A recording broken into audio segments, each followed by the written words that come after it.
Hello, high, good morning. আপনারা সব কেমন আছেন?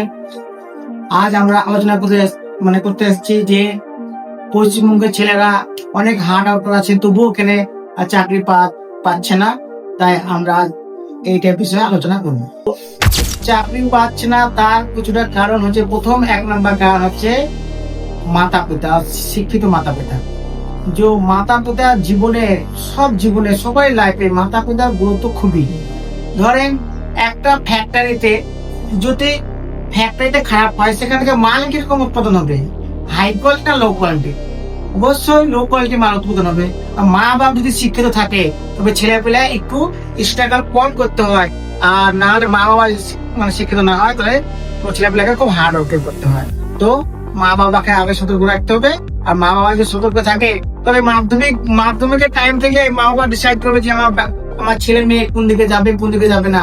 আর একটা গ্রামীণ ছেলে কি হয়, যারা পড়ে গেছে কোনো একটা লাইন নাই, ঠিক নাই, ডিগ্রি দেখে এই যুগে কেউ চাকরি দেয় না। আপনাকে সে পরীক্ষাতে পাস করতে হবে, পরীক্ষাতে পাস করার পর রেজাল্ট দেখে আপনাকে চাকরি দেবে। আজ দেখবেন পিএইচডি ডিগ্রি, এমএ পাস ছেলেরাও ক্লার্কের ফর্ম ফিল আপ করছে। কেন করছে? এই কারণে কোনো লাইন নাই। আমাদের এই যে ভারতবর্ষের সরকার, সেই সরকার অনুযায়ী কাম করতে হবে।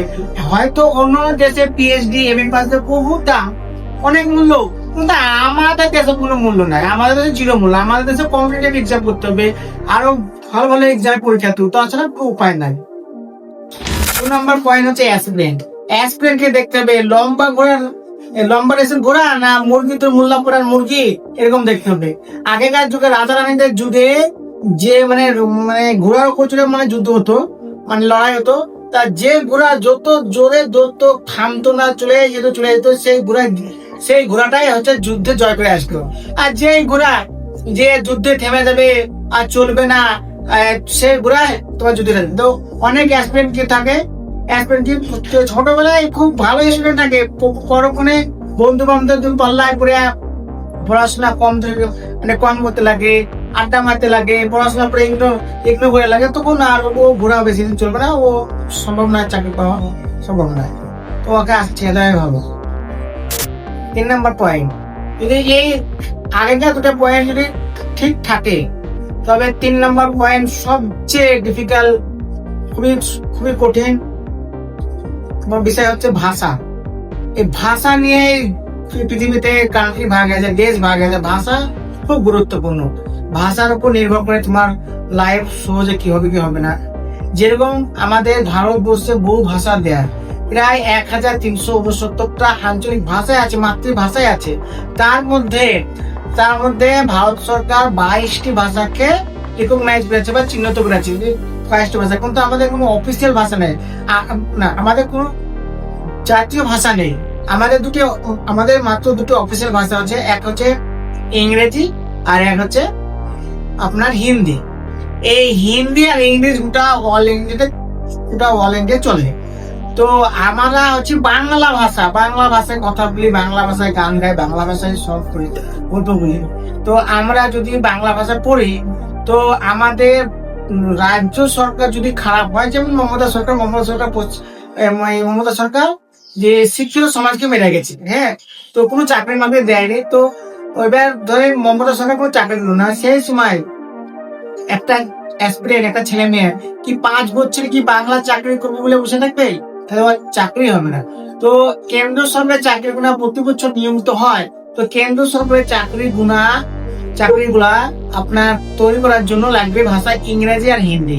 তো আমরা যদি বাংলা ভাষায় পড়ি, গ্রামের ছেলেরা যারা আমরা আছি, আমরা ইংরেজিতে খুব কাঁচা। আগে তো আমাদের যুগে ইংরেজি প্রাইভেট পড়ায় মুশকিল ছিল। তো আমরা খুব দূরে প্রাইভেট টিউশন দিতাম। এখন তো আমাদের এলাকাতে কিছু হয়ে আছে, তাও ইংরেজি অতটা ভালো নয়। তো ইংরেজি আর হিন্দি ভাষা শিখতে হবে, নাহলে কিন্তু কেন্দ্র সরকারের চাকরি পাওয়া খুবই মুশকিল। আর কেন্দ্র সরকারের চাকরি পেলে সহজে চাকরি হয়, কম্পিটিটিভ এক্সাম খুবই চাপ আছে, খুবই আপনার অনেক কম্পিটিশন আছে। হ্যাঁ, তো বাচ্চারাকে কিংবা স্টুডেন্টরাকে কিংবা ছেলেমেয়েরাকে প্রথম থেকে হিন্দি আর ইংলিশ পড়াতে হবে, আর বাংলাকে মোটামুটি জানলেই হবে। ব্যবসা সবাই করতে পারবে না, সবাই রিস্ক নিতে পারবে না। সবাই যদি ব্যবসা করতে পারতো, তাহলে পৃথিবীতে কেউ লেবার বেস দিয়ে হতো না।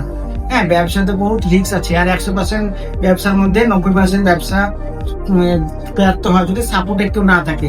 এমএলএমপি সাপোর্ট, সরকারের সাপোর্ট লাগে। তবে যারা আজ আদানি আম্বানি যে ব্যবসাগুলি করছে, মোদী সরকারের সাপোর্ট আছে। আর আপনি স্ট্যাটাস দেখে বলছেন ব্যবসা কোন ব্যবসা, ব্যবসা বাবা সবাই পারে না।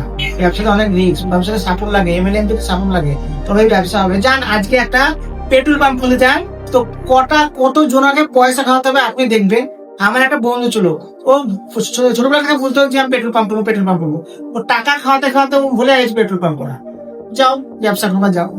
ব্যবসা সবাই পারবে না। তো আমাদের স্বপ্ন গরিব ছেলে, আমরা যে গরিব, আমাদের একবারে পিছিয়ে গেছি, তো আমাদের একটা হাত দিয়ে সরকারি চাকরি। একাদিনে এসে বলবে ব্যবসা করবো, ওরও কোনো পন্ডিত স্ট্যাটাস দেখে ইনস্টাগ্রাম দেখে কেউ পন্ডিত হয় না। তাহলে স্কুলগুলোকে উঠিয়ে দেওয়া উচিত, আর ওই ইনস্টাগ্রামে ছেলেবেলাটাকে পড়ানো উচিত। ইনস্টাগ্রাম দেখে মনে হচ্ছে ব্যবসা করবো, ব্যবসাতে নামবা, তবে বুঝতে পারবা কিরকম ঠাপ, কোনো সময় আসবে, কোনো সময় আসবে না।